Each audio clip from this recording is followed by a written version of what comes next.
Hyderabad NTR స్టేడియంలోని book fair ను MLC కవిత సందర్శించారు. అలాగే ప్రముఖ కవి గోరటి వెంకన్నతో సంభాషణ కార్యక్రమంలో పాల్గొన్నారు. వల్లంకి తాళంలో రాసిన నల్లతుమ్మ ద్వారా ప్రకృతి గొప్పతనాన్ని వెంకన్న చెప్పడం అభినందనీయమని కవిత అన్నారు. అడవి ఒక ఆకుపచ్చని కోయిల అంటూ ఆడవే తన గురువు అని వర్ణించారన్నారు.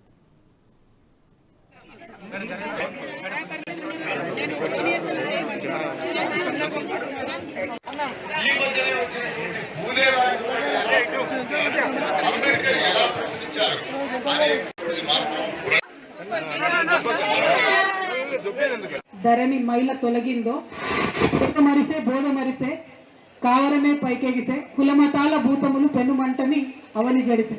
ఇవాళ భారతదేశంలో పరిస్థితి అట్లా ఉన్నది. ఫాసిస్ట్ ఒక వ్యవస్థ నడుస్తున్నది, ఒక ఫాసిస్ట్ కైండ్ ఆఫ్ యాటిట్యూడ్ నడుస్తున్నది భారతదేశంలో. ఈ సందర్భంలో మరి కవులు, కళాకారులు, రచయితలుగా మనం ఏం చేస్తే బాగుంటుంది, చేయాల్సినటువంటి అవసరం ఏందన్నది దయచేసి ఒకసారి మీరు చెప్పవలసిన కోరుతాను. సందర్భంతో ఉన్న ప్రశ్న ఇది. ఖచ్చితంగా మనం అంతా అక్క ఈజీ ఉన్నది, కానీ సమాధానం చెప్పడం కాదు. ఇలాంటి పరిస్థితి రావడం దేశానికి, ఎందుకంటే గతంలో కూడా రచయితలు ఉండేది, రకరకాల గోవిందాచార్య తెలుసు నాకు, దీన్ దయాళ్ తెలుసు నాకు, అంటే తెలుసుంటే వాళ్ళు కూడా తిన్నాను, గోవిందాచార్యని చూసినాను.